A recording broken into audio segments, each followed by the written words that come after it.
When you're not seeing the success you want as a photographer and the self-doubt starts to take over, and then you question your ability of, can I even make money as a photographer? Here's how to overcome that doubt.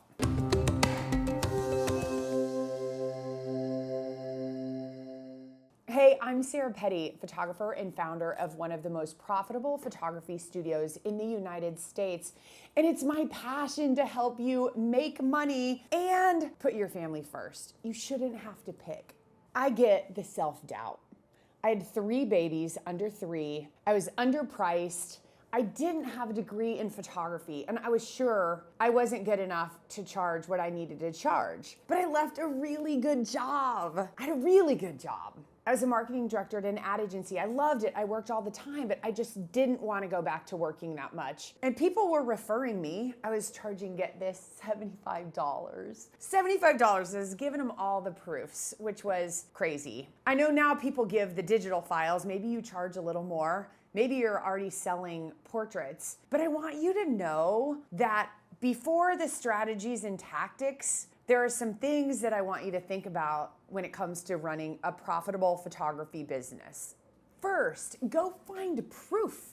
There's proof all over of people who are succeeding with their photography business. And by succeeding, don't just judge because your competitor has all these images online, they must be killing it. No, they're probably not. I can tell you that much. What I'm talking about is photographers who are making money and spending time with their family. If you need success stories, we have a Facebook group. I'll link it in the description. You can come and you can hear stories of people just like you. I always hear photographers say, yeah, but I'm different because I'm a single parent, or because so-and-so left me with a bunch of debt, or I don't have a lot of entrepreneurs in my family, or no one in my family makes money, or my city is too big, or my city is too small, whatever it is. And I can promise you, there's someone in the world who is in a worse situation, maybe even weaker photography skills, who's making money. So find that proof. Find it, look for it. Instead of looking for proof that things aren't working, because that's out there too. A lot of people failing in their businesses. I want you to consciously look for proof that people are succeeding, because they are. Number 2, you've heard the saying, you've got to see it to believe it. Well, I believe the opposite. I believe you've got to believe it to see it. Sort of like when someone one day comes in and gives me a huge check for my photography, then I'll believe it. But that's not gonna happen, because it's the things that you do in your business that make your clients so happy that they want to give you that money. But if you don't know all those steps and all those things to do, they're not gonna give you the money. That's why with number 1, I said, hey, go look for proof, because once you see proof, the belief meter should be like, woo, you're gonna believe it more. And so you've gotta believe it to see it. Look, if you like this YouTube content, which I hope you do, I hope you get a journal, a notebook, something like this. I live by these things. And when I get these ideas, I write them down. Because it's so hard to do on your own, because if you're creating your own thoughts about your business, often they're made up, or they come from someone in your family who works a 9-to-5 job and wants the security of a paycheck. But with that comes very slow growth, little 3% increase in your salary every year. And to some of us, that's not what we want to do in our lives. We're meant for more. We want the freedom and flexibility that a photography business offers. We want to be able to be the mom and provide some income, whether it's full-time or part-time.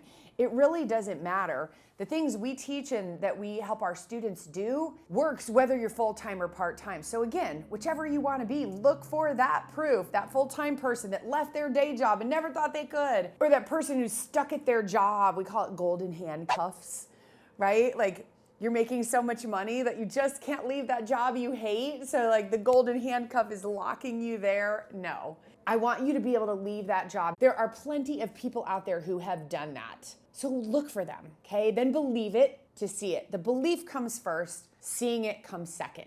Number 3, don't do it alone.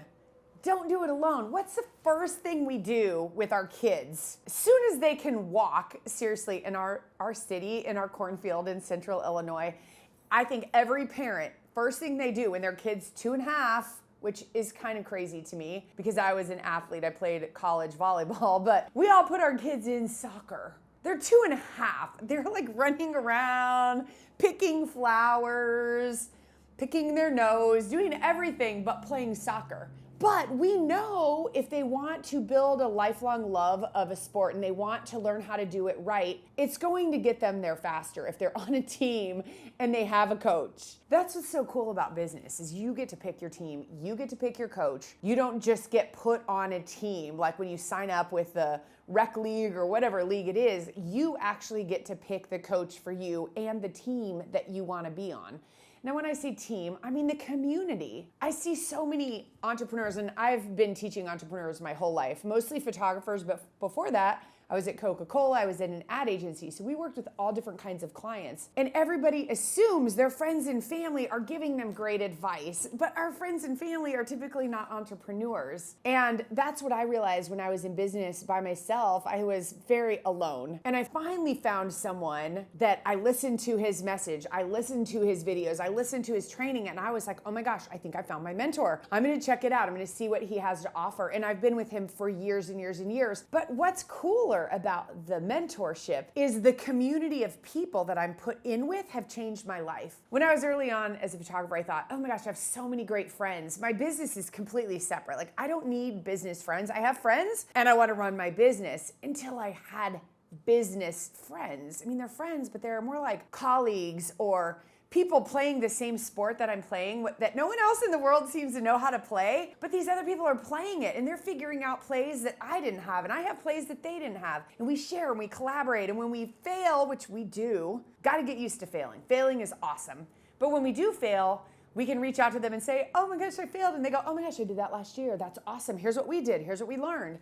And then we realize, oh my gosh, all the amazing people in business figured out how to fail and learn from it. And then fail again and learn from it. And so for me, that's what's so cool is you get to pick your team, you get to pick your community because it's so hard to do alone. So if you want to do that as a professional photographer and you're thinking, I would actually like to make money, not just charging friends $75, but maybe make a little more money, get on a good team. If you want to check out our team, I'll put the info in the description.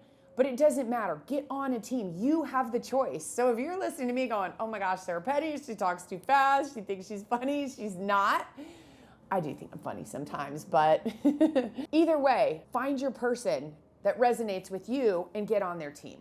Number 4, work on your goal every day. I know that's easy to say, but write it down, put Post-it notes all over your house, all over your room. Have a clear, dedicated space, even if it's in the corner of your room, and do something to move it forward. People always ask me, Sarah, like, what makes someone succeed in business and not succeed? Because I've been coaching photographers for years, and it's probably not the answer you're thinking of. You're probably thinking I'm gonna say, oh, the really great photographers are the ones out there who are crushing it, and it's not. You know what it is? It's the ones that take action. Yeah, it's the ones that take action. They've learned that imperfect action, and you might want to write this down, imperfect action always beats perfect inaction. That's why I fear for photographers who get stuck in learning mode where they're like, I'm just learning, I'm learning. No, go get a client, go figure out pricing, go do marketing, right? Do it, go do something and learn from it, because you can be perfect and paralyzed. Maybe that's why you're here watching this video, because you're thinking, I'm stuck in learning mode. I'm just learning. Learning will get you to a point, but when you learned to ride a bike, you didn't watch videos or search all day online, watch other people. You got on the bike. Hopefully you had a parent, a coach, someone running alongside you to steady you and to say, no, lean this way, lean that way. And before you knew it, you were doing it. So imperfect action always beats perfect inaction. And look, part of that working on your business every day is about starting conversations with people. Starting to get comfortable saying, I'm a professional photographer. I know for me, that was a very hard thing to say because I didn't have a college degree in it and I felt kind of like a fraud. I felt like an imposter.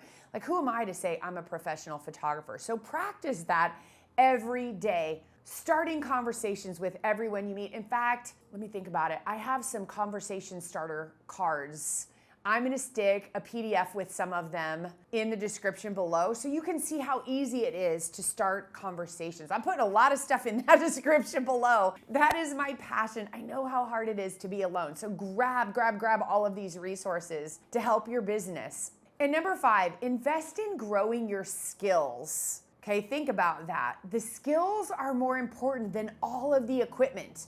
A lot of people are telling me, I'm investing in my business. I've got to get these lights and this prop and this background, and this blah, blah, blah. No. My belief is that it's way more important to invest in the skills. Learning what to say, learning how to have a system that serves clients every single time so you don't have to worry, what if I say the wrong thing? What if I do the wrong thing? Okay, the answers are out there. You don't have to reinvent the wheel. I'm so glad you're here, and I hope you see that, yes, it's the skills, and it's also the belief. You've got to believe in yourself for your business to rock. And I know you can do this. I always say, I will believe in you until you believe in you. Thanks for being here, and I will see you in the next video. Keep going.